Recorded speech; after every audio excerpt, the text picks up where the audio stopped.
Welcome to another Top 5 with Kris 5, guys. Today we're gonna look at all of the best decks after the latest huge nerfs that came to Hearthstone. I'm gonna show you 5 of the best performers from Diamond to Legend, talk about mulligans, win rates, and general tips so you know what to expect with as well as against them, but we're also gonna check out all of the other working archetypes for each individual class, so stick around to the end. I've been getting a lot of comments that people haven't realized that they're actually not subscribed to the channel yet, so do me a favor and double check that, and while you're there, slap a like and leave a comment what's your favorite deck right now. Now, let's get into the video. You are not prepared! This video is sponsored by Boot.dev, and if you ever wanted to learn to code for real, this is the place to do it. Boot.dev is basically an RPG for learning back-end web development. You'll build real projects in Python, SQL and Go, you'll earn XP, level up, unlock achievements, and even fight bosses, all while learning. And it's kind of addicting in the best way possible. What I love most about it is you're not just stuck watching tutorials, you're actually doing the work. And if you ever do get stuck, Boots the Bear Wizard, your AI tutor, jumps in to nudge you back on track, instead of just giving you straight out the answer, which is pretty smart. I've been trying it out myself, and it honestly feels like the most fun, focused way to learn to code. And the best part, you can try every course for free, and only if you like it, you could pay for the full interactive features later. So if you want to support the stream for free, and you're ready to actually start learning how to code, and not get bored doing it, go to boot.dev and use my promo code HearthstoneTips for 25% off your first year membership. That's boot.dev with promo code HearthstoneTips, or you can use the link in the description or the QR code on screen. Now, let's get back to the best decks. I gotta say, a lot of the decks I actually tried on day one after the patch came out are on this top 5, or at least similar versions to them, and the first one is no different, which is Midrange Shaman. Even though I did try a little bit of a faster version that curved off into 6 drops only, this is a very close archetype, and this Shaman right now is actually doing very well with all sorts of different iterations to it. We do have Muradin in here, with which you could be closing out games very well, but we also have the Shutter Block package combined with Hagata, and Hagata here is gonna be pulling things like Frosty the Course, Furious Fells, and Wish Upon a Star. We also curve off into Alakir and Ziliax with the Twin Plus Perfect module at the end, so you have some survivability too. Elise is also getting included in here, and you get to fish out a lot of your good tribe minions with Flight of the Firehawk. This way you get to make yourself some big Bumbling Bellhops, Murloc Grofins, and heck, even Alakir and Ziliax. For the matchups, here's what the situation looks like right now. We do see that aggro pallies might be a little bit of an issue for you, but nothing too scary, and everything else is just 50% or very much in your favor, so Shaman is finally on the top, as we expected it to be, but it definitely took its sweet time. For the mulligan, here's what we have going first. I wouldn't say Turbulus is the most important thing you should be looking for in your mulligan, so don't get baited into thinking this is a core card for you. He does buff quite a few minions, but it's nothing really that amazing. Living Flame is definitely good, Murloc for turn 1 is nice, Hagata's pretty good, the Parrot Sanctuary also amazing, Bird Watching is fine, straight out Flight of the Firehawk could be a consideration, Pop-Up Book especially if you already have Primordial Overseer, and if you're curving into Elise or Muradin, those would also be pretty valid. On the coin, the situation is similar. Again, don't think Turbulus is the most important thing to get. Hagata definitely is great. And again, basically try to curve off with the good stuff, and that should be good. For other good Shaman decks, like I said, we have several different iterations of midrange Shaman, including one with 68% win rate, which is a very small sample size, but still kind of crazy. But yeah, look at this, 15,000 midrange Shaman games, guys. This is only after the nerf, by the way, so this deck got very popular very fast, and it's very strong. There's also slightly faster variants, including the one I showed you, I think this one, or at least a very close situation to it with above 60%, and we're gonna have to scroll quite a lot to see something other than midrange Shaman. Elemental Shaman apparently is also pretty decent, but so far Pirate Shaman with Muradin still pretty dog water, and Nature Shaman not worth talking about.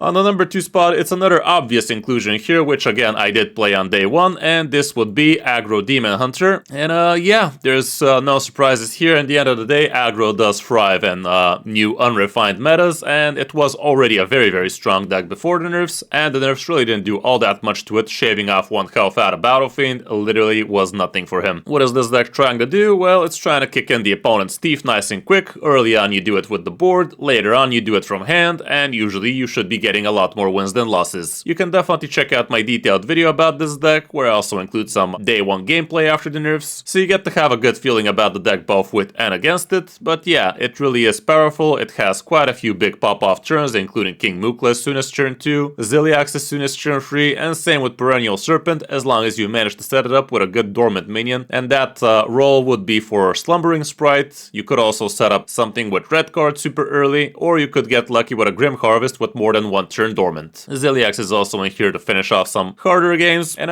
yeah, it's just mindless aggro, guys. Smash some faces with it. Matchup wise, here's what we have. Protoss Mage might be slightly harder for you. Leech Death Knight, not as popular now, but still could be a worthy opponent. And mid-range Shaman, slightly under the weather for you, but nothing too brutal. For the mulligan, you want to curve off well with your good early game minions. So turn 1, 1-drop minion, turn 2 Spirit of the Team would be amazing. Grim Harvest is great, curving into King Mukla or Ziliax could be game-breaking for a lot of opponents. Same can be said for the Serpent, but it does require a little bit more setup, so be smart about the mulligan with it. On the coin, again, much of the same stuff. Good old 1, 2, 3, but here the 3 could be a 4, so doing something like a turn 2 Mukla or a turn 3 Serpent or Ziliax could be absolutely huge. Here's the deck I showed you, 6,000 games, 60% plus win rate, definitely nothing to scoff at, but also Peddler Demon Hunter is still on the menu, including with Firak. And let's scroll a little bit lower, see something else, and it's so far just those two, so yeah, stick with those I guess. Broxigar Demon Hunter still absolute dog water.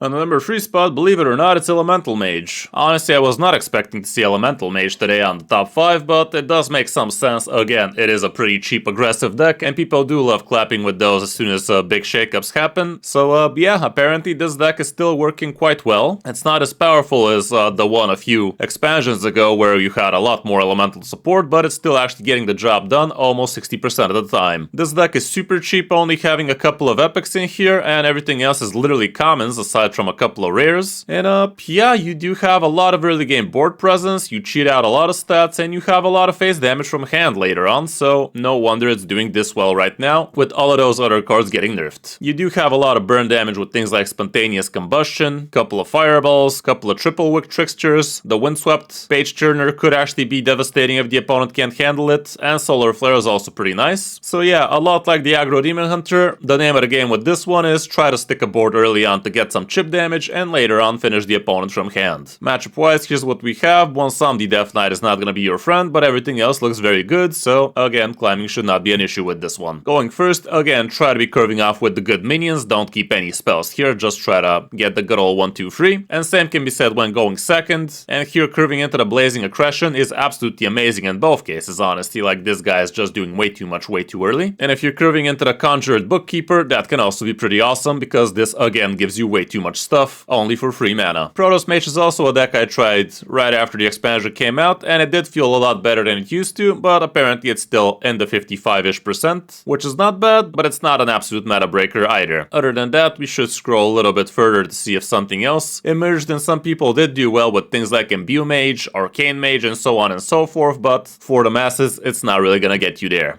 Next up, we obviously gotta include Dragon Warrior in here. The deck was insane before the nerfs happened, and after them, it didn't get nerfed at all, so obviously it's still gonna be pretty strong, and not much has really changed about it. It's still running all of the core cards a Dragon Warrior would, and it is definitely one of the best mid-range decks out there right now, because it just has way too much stats and a lot of chip damage from hand, and the new Fable card is just way too much for most. You can definitely, again, check out both my detailed guides about this deck, with coaching gameplay, with me playing it, all of that, so you have a better idea of what you should be pulling off, including things like 12 damage to the face with low gash, if you manage to set it up properly and have a second Blood Fighter in your hand. The deck is mostly consisting of dragons, but it also has a Murloc as well as a Beast Dragon with the Draco Rex, and that is why we run the Curator in here. And the cool thing about the Murloc is it's also giving you rush minions, so if you got the Murloc through Curator, that means you also got yourself Draco Rex, and that also means that after that you could play the Plucky to get yourself low gash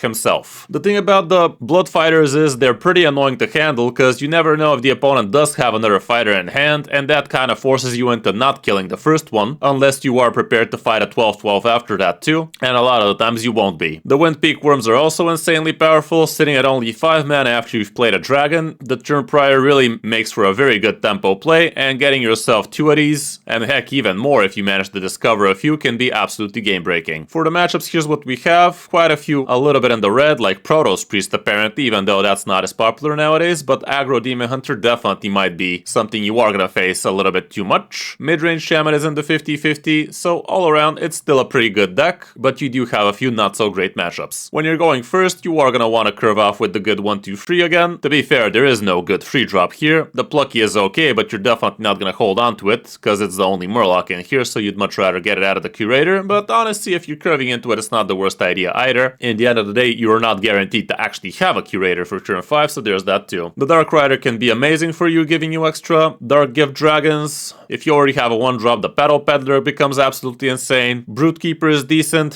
Stone Carver is insane if you already have a Sanguine Depths for turn 1. And the Illusory Green Wing is also super good, because after this guy dies, you actually get to fish out the taunts with the help of Quality Assurance, and you actually don't have that many taunts in this one, so it's actually pretty huge. Going second, again, the situation is not much different, so mulligan accordingly. This is the deck I'm showing you right now, even though there is one with even higher win rate, the sample size rate is a little bit lower, and it's basically the same thing, so you decide which one feels better for you. Do you think you need Whelp of the Infinite or not, kind of deal? But other than Dragon Warrior, right now we don't have much else. Quest Warrior is still actually very usable, even though some cards did get nerfed, it's not that bad. And we gotta scroll a little bit further to see something else, and there is nothing else anymore.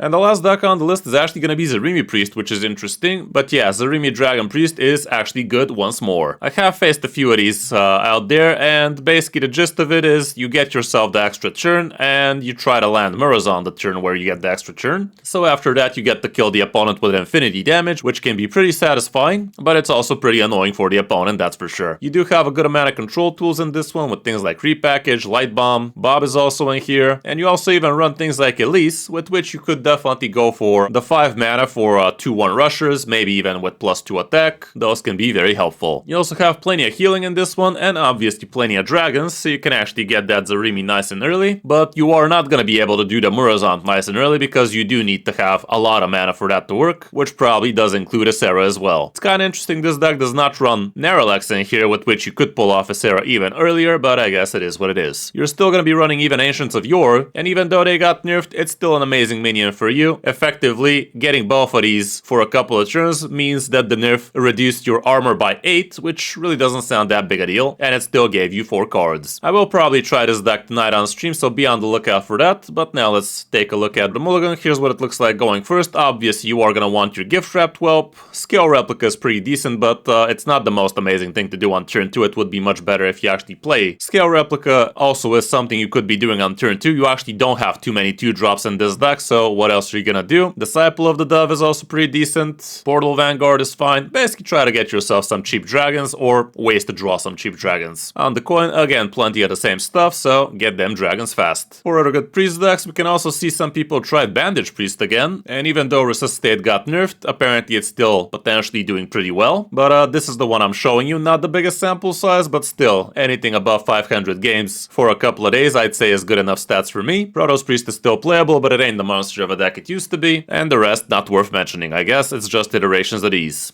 For the classes we haven't mentioned, honestly, Bwonsamdi Death Knight could have been a part of this top 5, but the sample size for it is not that great, and the first one with above 500 games definitely is not as high win rate as the others, so I guess it did not exactly deserve to be into the top 5, but it is still pretty playable. I'm fairly certain Bwonsamdi with the Brewmasters is not worth running like that. It's just a win more card for the most cases, so don't get baited into thinking it's a good card to include. It really isn't. Leech Death Knight definitely ain't as strong as it used to be, but it's still pretty powerful if you ask me, and so far it just seems these two variants are surviving, Bwonsamdis and Leech Death Knights.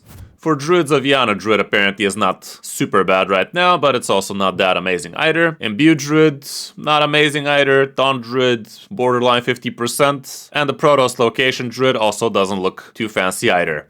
For Hunters, Discover Hunter has been seeing a lot more play in Top Legend, so it's definitely a deck you might want to give a go. Here's one that's doing very, very well with 55+ win rate, 7,000+ games, definitely is worth checking out, and it's even running the Devil's War Mask, which is kind of interesting. But other than that, right now we don't have too much other diversity for Hunters. Face Hunters seems okay-ish, but really nothing amazing.